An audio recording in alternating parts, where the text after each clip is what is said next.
Hello and welcome to this evening's edition of E-Prime. I am Daedran. Dancehall artist Popcaan's second studio album, Forever, was featured on Vice's list of the top 100 albums of the decade. On the chart, Popcaan ranked higher than Cardi B's Invasion of Privacy and Drake's If You're Reading This, It's Too Late, scoring the number 44 spot. The article describes the album as a lush and dynamic body of work that beautifully displays the artist's lyrical sensibilities while pointing to the changing sonic landscape of dancehall. Forever was released in July last year via Mixpack Records and features a collaboration with Davido.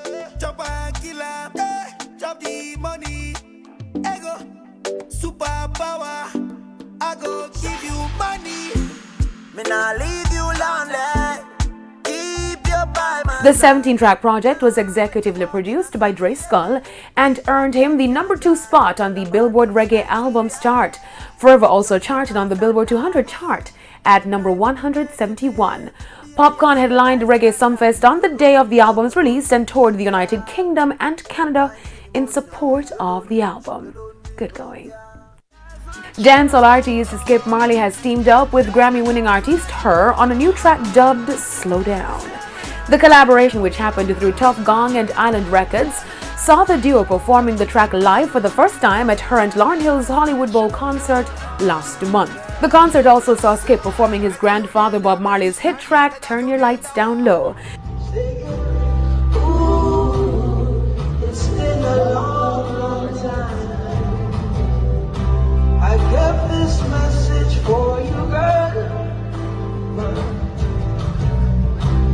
But it seems I was never on time. Skip has been having a busy year as earlier he released That's Not True, a track which features his uncle Damien Jr. Gang Marley.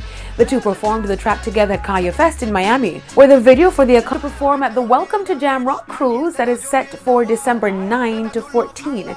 He will be joined by Buju Banton, Popcaan, Busy Signal, Wayne Marshall, Stephen Marley, among others. Now, on the international scene, Toronto rapper Drake has joined forces with cannabis company Canopy Growth to become a proud owner of his new company, More Life Growth. The company is named after his 2017 mixtape.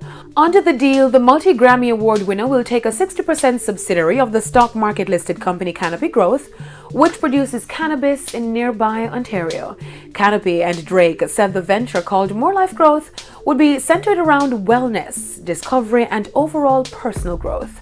Drake is the latest artist to have partnered with Canadian cannabis companies since the country approved marijuana for recreational use. Earlier this year, rapper Snoop Dogg partnered with Canopy through a unit called Tweed.